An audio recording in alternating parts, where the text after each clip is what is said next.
Minuit-5 pour la célébration de la fête de Noël. Mesdames et messieurs, bonjour. Au menu de cette édition, tel que prévu par les dispositions de l'article 112 de la Constitution, le président Patrice Talon a délivré ce matin son message sur l'état de la nation. Suivez dans ce journal les grandes lignes de son discours.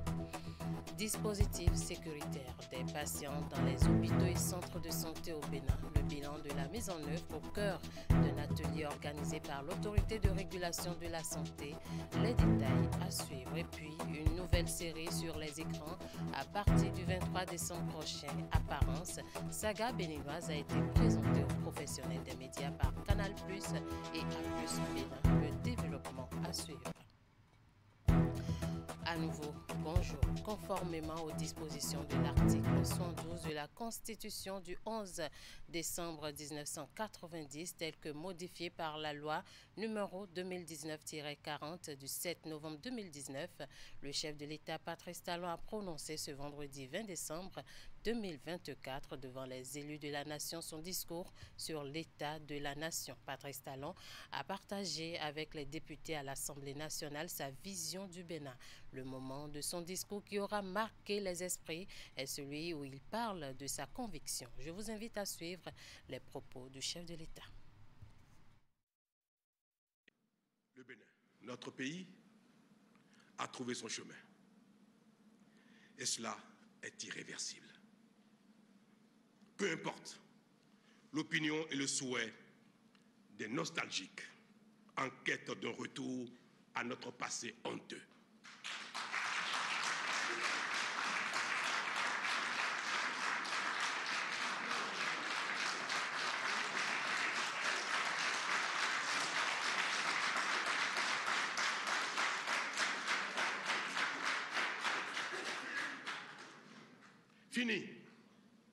Fini l'usurpation du pouvoir politique par des vendeurs d'illusions incompétents et mal intentionnés.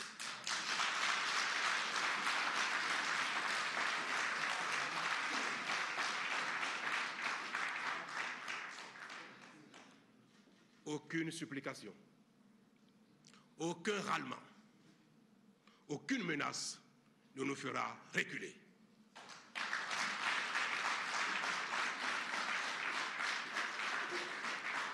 Honorables députés, aucun compromis politique préjudiciable à notre développement ne sera concédé pour faire plaisir à qui que ce soit ou satisfaire un quelconque consensus politique.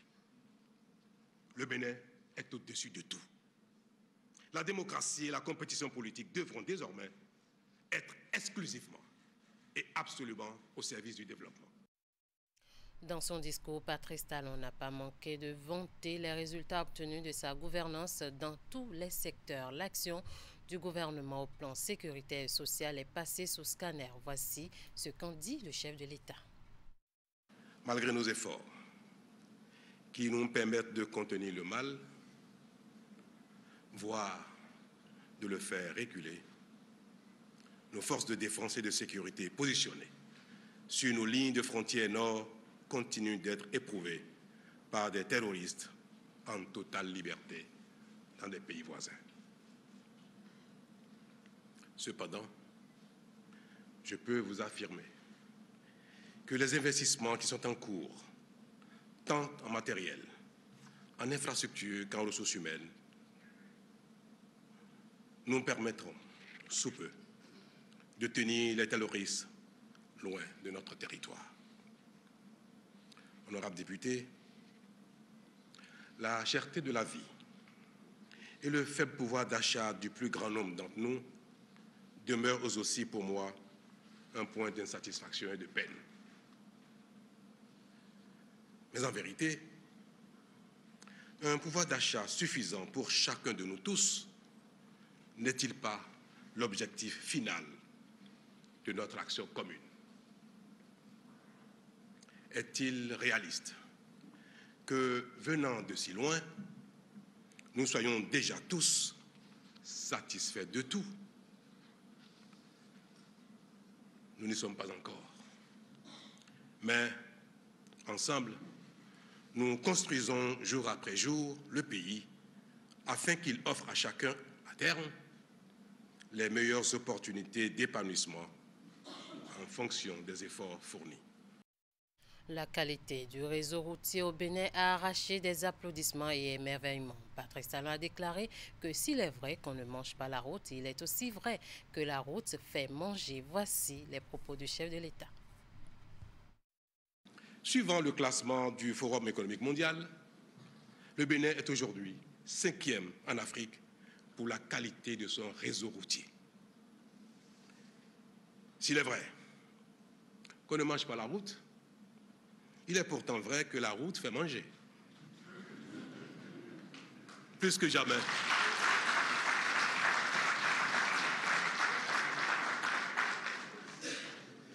Plus que jamais, nous pouvons affirmer que le chemin du développement passe par le développement de la route. La preuve est que partout, nos concitoyens en réclament davantage en précisant que c'est bien de la nouvelle qualité de route qu'ils parlent.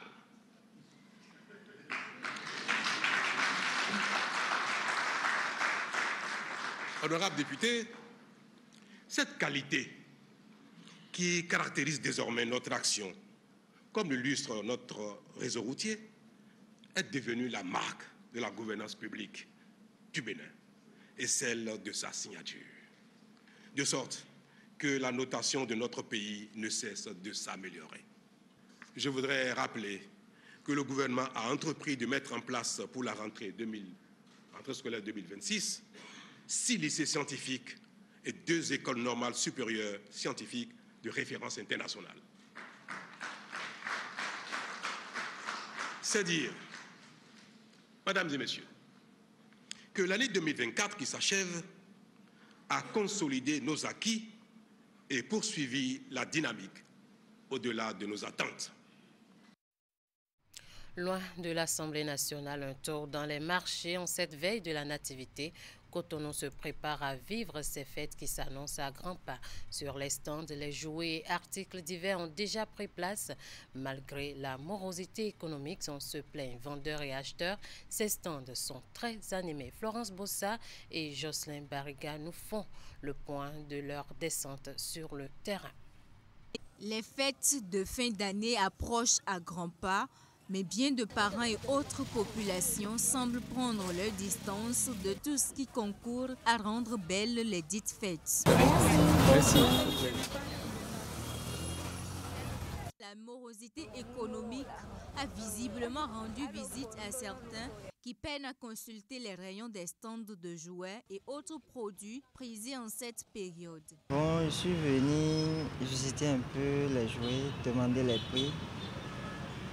Me préparer si possible pour prendre ça à ma nièce et puis mon neveu. Je ne peux pas encore dire que je reviens payer ou pas, je reviendrai payer ou pas, mais pour l'instant j'ai demandé les prix et j'ai les prix en tête.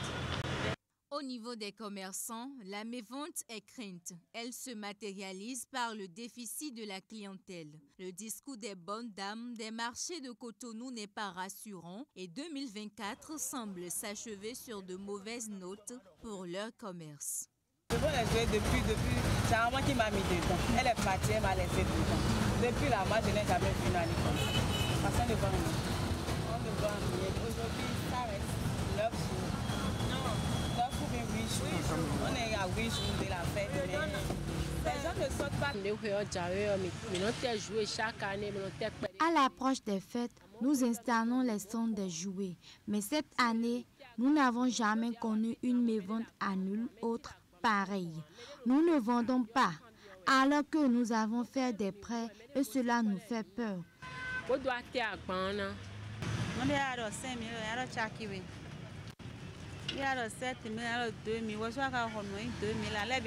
Les clients cassent considérablement les prix des jouets alors que nous ne gagnons pas assez puisqu'ils sont très chers. Les gens viennent, mais pas tellement ça, pas encore, parce que comparativement à l'année dernière, par exemple, à l'heure là déjà, ça coule beaucoup, on n'observe pas ça encore, donc on attend encore beaucoup. Pour les rares clients qui ont fait confiance à leur bourse, les choses ne sont pas totalement à la hauteur de leur goût. Néanmoins, chacun a opéré un choix au grand bonheur des enfants et de son ménage. Je suis venu chercher quelque chose pour ma petite, pour la fête. Et donc, je suis là, comme vous voyez, aujourd'hui présent. Donc, et je crois que j'ai pas mal choisi quelque chose qui puisse plaire à ma fille. La fête s'approche, il faut toujours donner la chance aux enfants. Je suis venu voir un peu les jouets et acheter quelque chose pour les petits-enfants. Habituellement, les derniers jours sont reconnus pour être les moments de grande affluence. On reste assis en train de prier pour que Dieu envoie quelqu'un. Les vendeurs rencontrés croisent pour l'instant les doigts tout en espérant faire couler leurs différentes marchandises avant le jour J. Au retour sur l'actualité du jour, nous parlons toujours du discours du chef de l'État. À la suite de ce discours, nous vous proposons de suivre les réactions de quelques députés à l'Assemblée nationale. Ils sont sur des propos recueillis par Emma Rodono. Mais je me suis rendu compte qu'il a deux Bénins. Un Bénin que le chef de l'État vient de décrire, où tout va bien, et le réel Bénin dans lequel nous vivons. Vous n'êtes pas étranger dans ce pays, vous vivez dans ce pays pour savoir que ça ne va du tout pas. Et c'est heureux aussi que le chef d'État qui nous dit que la route de développement passe par le développement de la route. Si vous vous souvenez qu'à son arrivée, lorsque l'ancien président de la République a signé des contrats à hauteur de 1200 milliards pour les routes, il avait trouvé que ce n'était pas bien pensé. Aujourd'hui, s'il revient à ce qui était fait par le passé, c'est déjà quand même heureux dans ce sens parce qu'il commence à comprendre c'est quoi le développement tel que pensé par ses prédécesseurs. Aussi, c'est difficile que dans tout ce discours, qu'on ne pense pas aux difficultés de nos producteurs. Aujourd'hui, ça ne va pas, je le répète. Les populations souffrent énormément. Mais pour les chefs d'État, ça va. Comme il aime se faire applaudir, ses soutiens l'ont applaudi tout le temps et je pense qu'il est content, il est fier de ça. Mais le peuple est là pour juger de ce discours. Moi, ce qui a retenu mon attention au-delà de ces points, c'est que le chef de l'État a réaffirmé que le Bénin est au-dessus de tout. Le Bénin est au-dessus de chacun d'entre nous. Nous sommes des variables interchangeables, mais ce qui n'est pas changé, c'est notre pays, c'est le Bénin. Et sa lutte pour le progrès doit avancer, quels que soient les prix à payer. Et c'est en réaffirmant cela que nous avons véritablement eu la chair de poule et nous nous sommes dit que véritablement ce qui a commencé depuis 2016 va se poursuivre pour le développement du Bénin. Quel Béninois n'est pas fier de voir les bons que notre pays fait? Quel Béninois n'est pas content en venant ce matin à Porto-Novo de circuler sur une double voie? Quel Béninois n'est pas content quand on montre les images du Bénin? Quel Béninois n'est pas content des progrès qui sont en cours? Pourquoi s'arrêter en si bon chemin? Il faut poursuivre le développement pour que demain nos enfants soient fiers du Bénin qu'on leur aura laissé. Et le chef de l'État nous a donné cette assurance que la dynamique va se poursuivre, la dynamique de construction d'un Bénin, la dynamique d'une gouvernance moderne où le développement, le béninois est mis au cœur de cette dynamique. Il a eu l'intelligence de commencer par dire là où il y a des défis encore à relever. Comme vous venez de le dire, à savoir, notre pays a encore des défis à relever à ses frontières, surtout les frontières nord, en matière de lutte contre le terrorisme. Et puis, notre pays a encore des défis à relever en matière de cherté de la vie, qui érodent le pouvoir d'achat de nos populations. Maintenant, après ceci, il a énuméré les différents secteurs dans lesquels nous avons engrangé beaucoup de succès. Et ces succès sont là. Ceux qui ne les voient pas ou ceux qui prétendent ne pas les voir sont certainement dans un sommeil intentionnel. Et c'est très difficile de réveiller quelqu'un qui ne dort pas. Quand quelqu'un ne dort pas, vous voulez le réveiller, vous avez du pain sur la planche. Tout le monde sait bien que l'État, le pays, le Bénin est en progression sur maints domaines et ces domaines ont été cités. Si le président n'observe pas que nous avons beaucoup de recul au niveau du taux d'achèvement scolaire, c'est qu'il ne fait pas attention. Il ne fait pas attention à la gestion du régime. Et il se satisfait de quelques immeubles, de quelques routes, enfin le bling-bling. Le bling-bling. Mais c'est déjà bien qu'il reconnaisse que la vie est chère. C'est déjà bien qu'ils reconnaissent que nous avons faim, que nous ne mangeons pas à notre faim. Mais ce que l'on doit regretter, c'est qu'ils nous disent que nous sommes venus de si loin qu'on n'a pas le droit de continuer à dire que nous avons faim parce qu'on ne peut pas régler notre problème. En fait, c'est ce que j'ai noté dans le discours du président et je suis profondément désolé, attristé par cela. Vous savez, la vérité est amère. Et je pense que dans une démocratie plurielle, pour la vitalité de la démocratie, c'est le respect aussi des institutions de la République, c'est le respect des droits de la République. Donc moi je pense que c'est un discours qui retrace véritablement la vie de la nation. Il a dit, on ne mange pas la route, mais la route fait manger. C'est trop fort. On ne mange pas la route, mais la route fait manger. Donc, comme dissertation, je leur demande de décoder ce que veut dire le président. Qui est l'opposition? En tout cas, il y a les gens qui ont les oreilles, ils ne veulent pas entendre. Il y a les gens qui ont les yeux, mais qui ne veulent pas voir. De toutes les façons, la route, on ne mange pas la route, mais la route fait manger les Béninoises et les Béninoises. Il n'y a pas de développement sans le développement de la route. Donc moi, je pense que chapeau au président de la République, ce discours-là, c'est un discours master. Nous vous invitons à présent à suivre le récit de la rédaction qui présente les grandes lignes de ce message livré ce matin par le chef de l'État. Une supplication. Aucun râlement. Conformément aux dispositions de l'article 72 de la Constitution du 11 décembre 1990, le chef de l'État, Patrice Talon, a délivré ce vendredi 20 décembre 2024 son discours sur l'état de la nation. Faite sous un tempo qu'on lui connaît, cette adresse présente le visage global du Bénin en 2024. De la menace terroriste à l'éducation, en passant, entre autres, par l'économie, le social, les infrastructures, le sport, le tourisme et l'agriculture, le message présidentiel à l'allure d'un résumé succinct des réalisations du gouvernement dans tous les secteurs. Patrice Talon a chiffres et statistiques à l'appui, notamment mis en relief l'optimisation du réseau routier, le programme de cantine scolaire, le projet de supplémentation nutritionnelle, la notion d'état d'esprit à travers la qualification des guépards du Bénin pour la CAN Maroc 2025, le programme de mise en œuvre de plusieurs lycées techniques agricoles et écoles de métiers, puis la construction et la mise en service prochaine de plusieurs lycées techniques et écoles normales supérieures scientifiques de référence internationale. C'est aussi un discours qui a présenté le tableau des insatisfactions. Il s'agit en l'occurrence de la lutte contre le terrorisme au nord du pays, où des efforts restent à consentir, le pouvoir d'achat des Béninois qui reste à relever. L'un des temps forts de ce discours du président de la République est ce message à connotation d'exhortation au monde politique. En un mot, Patrice Talon invite à abandonner les pratiques de chantage politique et à se tourner résolument vers l'avenir, car pour lui, le Bénin est au-dessus de tout. La démocratie et la compétition politique devront désormais... C'est un récit présenté par Hugues Vingbe. Améliorer l'offre de santé et la prise en charge sanitaire des personnes privées de liberté, c'est le but de la 2e édition de la consultation médicale foraine organisée au profit des détenus de toutes les prisons et maisons d'arrêt du Bénin.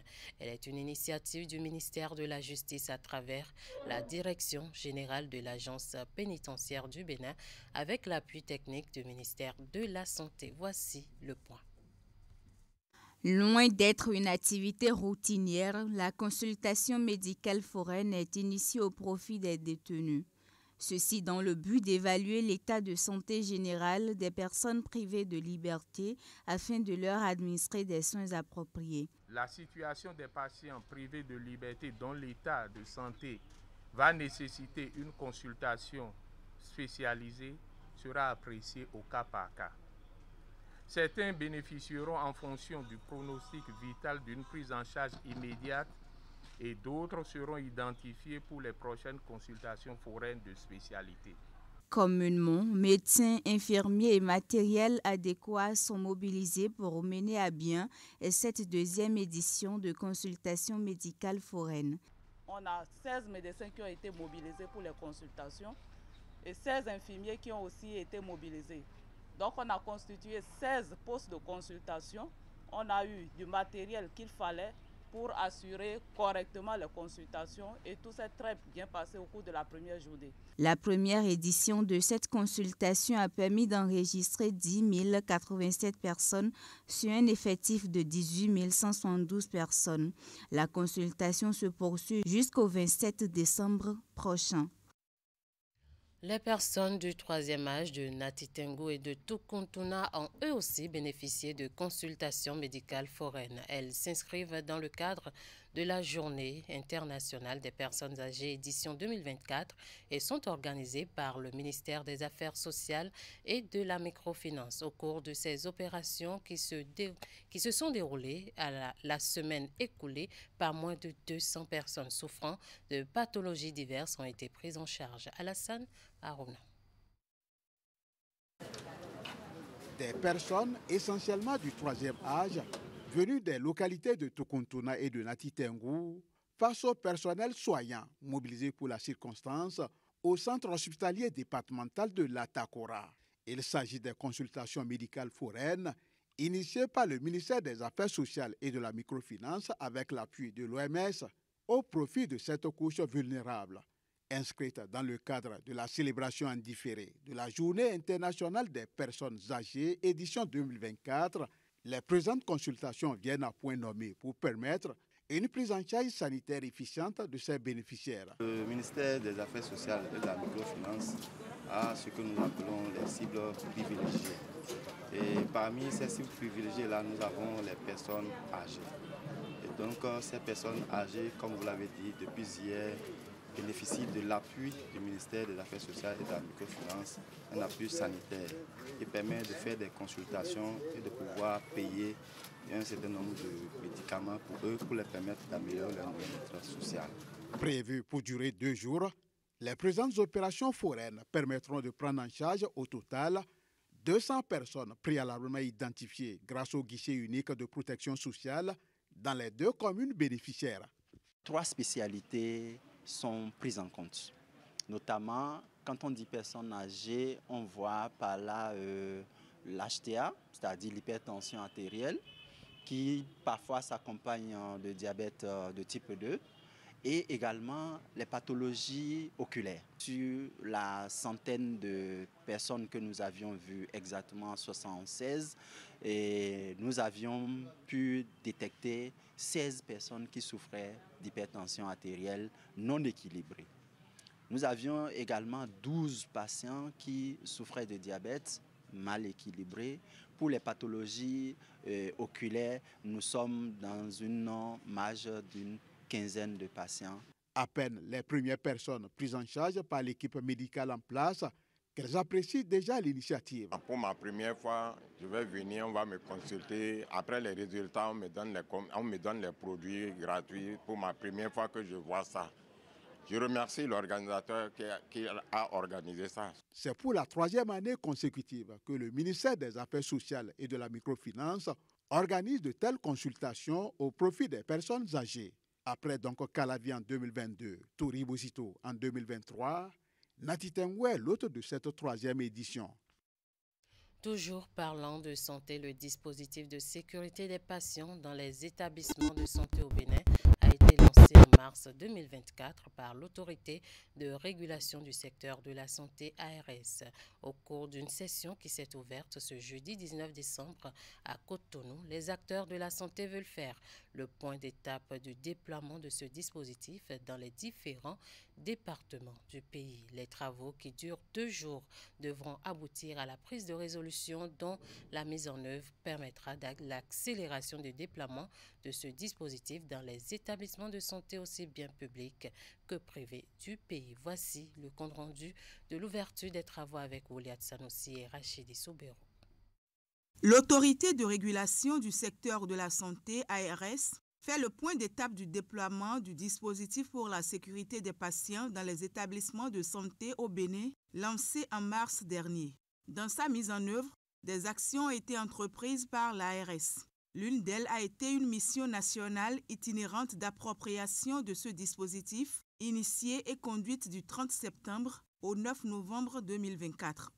Cette mission avait pour, entre autres objectifs, l'évaluation du niveau de mise en place des principaux repères du dispositif pour les établissements de santé des 12 départements du Bénin, le renforcement des capacités des acteurs des structures opérationnelles du ministère de la Santé, notamment les DDS et les équipes d'encadrement de zones sanitaires, pour une compréhension approfondie et une mise en œuvre efficace du dispositif. Face aux acteurs de la santé, le président de l'ARS s'est dit satisfait de l'accomplissement et de la réussite de cette mission. Le constat, nous l'avons fait ensemble dans les 115 établissements de santé visités. Il est sans conteste non reluisant. Mais je dis avec force et conviction que ce n'est pas un échec. Il n'emporte même aucun indice. Oui, pour en être persuadé, il suffit d'ouvrir les yeux et de regarder la mobilisation des uns et des autres autour du projet, le désir de mieux comprendre le concept, les sollicitations pour des sessions de formation au dispositif et la quasi-absence d'acteurs opérationnels misonéistes.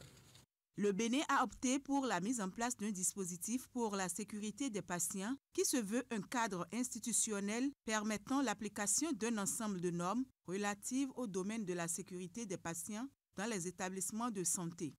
C'est un engagement ferme de notre pays qui vise à garantir à chaque individu qui franchit les portes d'un établissement de santé pour qu'il puisse bénéficier d'une prise en charge sûre, efficace et exempte de tout risque évitable. Ces réformes témoignent de l'engagement fort des autorités béninoises à faire de la santé une priorité nationale, tout en s'inscrivant dans une dynamique de progrès vers la couverture sanitaire universelle et les objectifs du développement durable ODD. En tant que représentant des PTF et aussi en tant que représentant de l'ambassade des États-Unis d'Amérique, nous reconnaissons et soutenons ces efforts qui tracent la voie vers un système de santé équitable, performant et résilient. Divers points seront abordés au cours de cette session qui dure 2 jours. La présentation de la situation du déploiement du dispositif dans les 34 zones sanitaires du pays. Les défis spécifiques auxquels est confronté. Pour le savoir. Des séances d'échange d'expériences avec au centre. L'auto-évaluation réalisée par le CNHU sur la sécurité des patients. Les partenaires techniques et financiers se prononceront également sur les modalités de poursuite de leur accompagnement au dispositif depuis le lancement de son déploiement.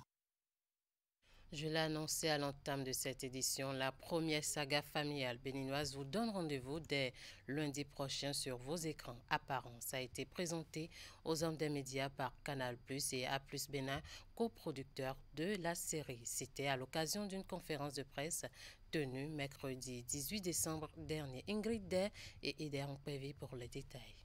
Canal+ dévoile son cadeau de fin d'année pour ses abonnés. Apparence. La première saga familiale béninoise présentée à cette assistance. Ma seule option est d'aller sur place pour l'affronter. Ce que tu penses m'importe. Wafa est ma fille. C'est qu'il y a toutes les cartes en main pour gagner la bataille. De quelle bataille tu parles? Il te faudra me passer sur le corps avant de voler la unique oppression à mon fils. Alliance qui m'attend dessus. Ce projet ambitieux, produit par A+ Bénin et Marodi TV, ambitionne de promouvoir la culture béninoise et africaine à travers 700 épisodes disponibles dès le 23 décembre 2024, du lundi au vendredi. C'est une série aussi qui nous a tenu à cœur dans le sens où on voulait pouvoir toucher l'ensemble de nos publics. Et pour cela, quoi de mieux qu'une thématique universelle qui est la famille, clairement, une famille qui sera ancrée dans nos réalités africaine et notre réalité béninoise, et que vous allez pouvoir découvrir dès le 23 décembre sur notre antenne à partir de 15h. À titre personnel, c'est clairement aussi une série que je suis contente de voir arriver, un bébé qui naît, puisque voilà, il s'agit d'un projet sur lequel j'ai commencé à travailler dans ma fonction précédente en 2021 Et aujourd'hui, voilà, c'est vraiment avec un véritable enchantement et beaucoup d'émotions que je le vois arriver sur nos antennes. Quand j'ai vu le casting, je me suis rassuré, j'ai dit waouh, vous n'avez rien à envier aux autres acteurs. J'ai fait plusieurs pays, j'ai regardé plusieurs séries, vous n'avez rien à envier. Vous avez le standing, vous êtes beau et vous savez jouer. Vous avez vraiment rien à envier aux autres pays. Après la conférence de presse dédiée à la présentation de cette série qui marque une nouvelle ère dans le cinéma béninois, les acteurs de cet univers ont été invités dans cette salle où se projette l'avant-première de la série. Ici, l'émotion est à son paroxysme. Je suis trop contente que cette saga se déroule chez moi, au Bénin, et qu'on puisse transmettre les réalités de chez nous au travers de cette œuvre. Franchement, je suis trop heureuse. Aujourd'hui, la révélation de cette série Apparence, loin d'être un lancement classique, est surtout pour moi le point à partir duquel nous nous projetons dans la réalité prochaine de la matérialisation d'une ambition plus large du gouvernement. Cette ambition étant de renforcer la connaissance des métiers de l'audiovisuel, de développer les compétences locales, de promouvoir le talent des professionnels béninois de ce secteur. Vous voulez en savoir plus sur cette première saga familiale béninoise? Rendez-vous donc sur la chaîne A+ Bénin à partir du lundi 23 décembre 2024 à 15h. Merci à vous de nous avoir suivis. Merci à toute l'équipe de réalisation, de rédaction et de diffusion. Passez un bon après-midi en compagnie de nos programmes.